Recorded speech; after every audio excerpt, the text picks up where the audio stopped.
and it was found that there is a 30% increased risk of dying versus somebody who sleeps 7 to 8 hours. How bad does sleep deprivation affect you, really? Other than effects on obvious things like mood and concentration, just how bad is it to not get enough sleep? Can you hack your way into needing less sleep? Today I'm going to talk about how sleep deprivation affects you. So in the short term, one night of bad sleep isn't going to affect you that much as long as you typically get enough sleep.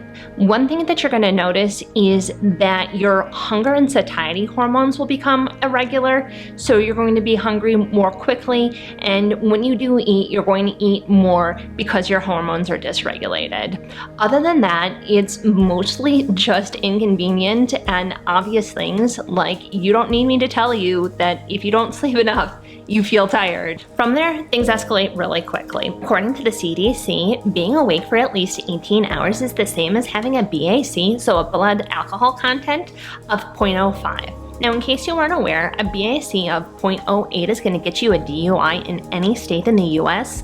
And I don't know about you, but I have absolutely stayed up late and then driven somewhere. Like back before the pandemic, I would play board games with friends and I'd stay up until 2 or 3 in the morning and then drive home. And even though I was stone cold sober, to think that I'm technically that impaired is mind-boggling to me. And I would imagine a lot of people are in the same boat, because 18 hours awake is only 2 hours past a normal person's bedtime. So for the midterm effects of sleep deprivation, where you're regularly starting to not get enough sleep, one thing that you're going to notice is that it's going to be harder to build muscle. So if you take one person who they get 8 hours of sleep every night and you compare them to another person who, let's say, gets 6 hours of sleep on a regular basis, and everything else for them is the same, so height, weight, genetic makeup, the person who's getting 8 hours of sleep is going to have an easier time building and strengthening their muscles versus somebody who's getting just the 6 hours,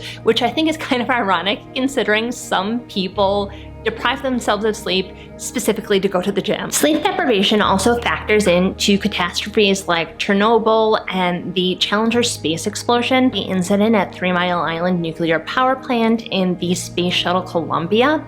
For these instances, an investigation was done as to the reason why they happened, and it was either definitively concluded that sleep deprivation was a contributing factor, or it was attributed to human error, and then it was somebody who was doing night shift work. Sleep deprivation also often contributes to car accidents. I work in insurance, and I can tell you firsthand that either fatigue or driver inattention contributes to a lot of accidents, but not only that, it's also more severe accidents that it plays towards. So if you had somebody who was fatigued versus somebody who just had, let's say, a lapse in judgment as far as if they thought that they could make their turn or not, fatigue contributes to more severe accidents. So a good example of this is that I see a lot of rollover accidents.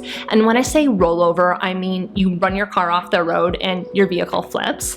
I often see these accidents either late at night or early in the AM, so like 11 p.m. or 4 a.m. And very rarely do I see these accidents at like 2 p.m. But not only that, the injuries that go along with these accidents are also going to be a lot more severe. Like a while back, I saw this one where somebody scalped themselves, so the hair and the skin that was on top of their head became detached because their accident was so severe. And I'm not trying to point fingers or say anybody is a bad person because they made a mistake while they're tired. I guess what I'm trying to say is that especially in American culture, the way that we look at sleep and being well rested as a society is just really bizarre to me. There's almost this sense of pride on depriving yourself of sleep, like, oh, you only slept 6 hours last night? Well, I get 5 hours of sleep every night and you don't even know what tired is.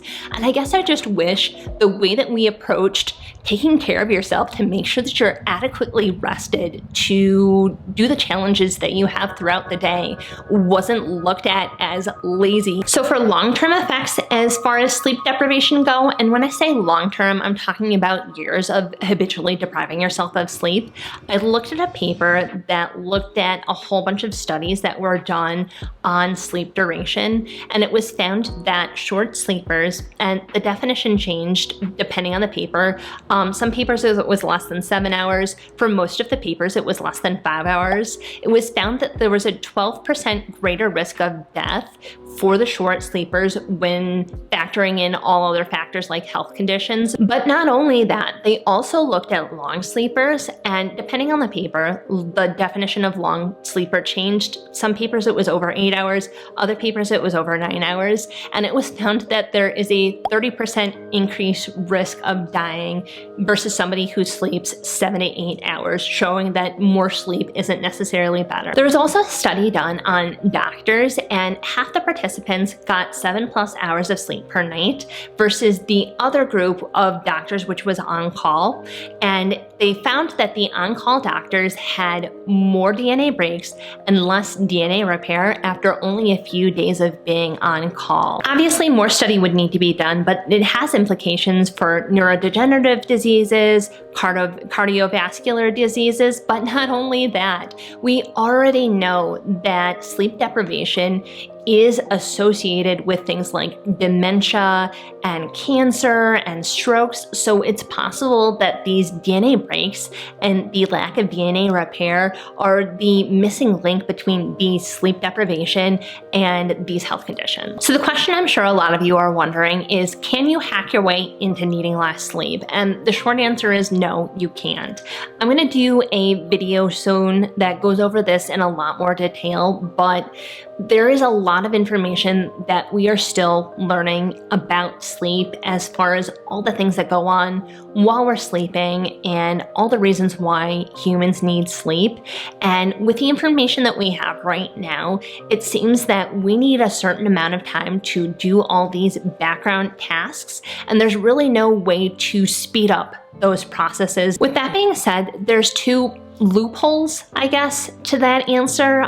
The first one is that a very, very small percentage of the population is what's called a short sleeper, meaning that they have a genetic mutation that allows them to feel well rested on a shorter amount of sleep, but there's no way right now to check to see if you have that mutation. So for us regular people, the closest thing that you can do is you can bank sleep in advance of anticipated sleep loss. There was a study done that they deprived the participants of sleep, and the people who had banked sleep in advance did see less adverse effects versus the part of the group that didn't.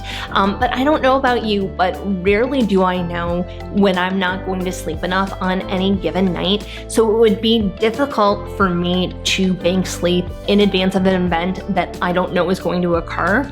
So what that means to me intuitively is that you'd want to try and get as much sleep, or I guess the right amount of sleep, every night, as much as you possibly can, to mitigate against the effects when you don't get enough sleep. Obviously, everybody's coming at this from a different perspective, and everybody has unique challenges. And I would just say, just do the best that you can do. And if you are purposefully keeping yourself awake for leisure activities, I would advise you to possibly reconsider. Like if somebody told me they stayed awake for a year until like 8 or 9 in the morning playing Final Fantasy 11 instead of sleeping, I would probably say, Lauren, don't do that. That's not a good idea. If you like this video, please give it a thumbs up so I know you liked it. And if you also want to be a well-rested human, please consider subscribing and hitting the bell so you get notified every time I upload.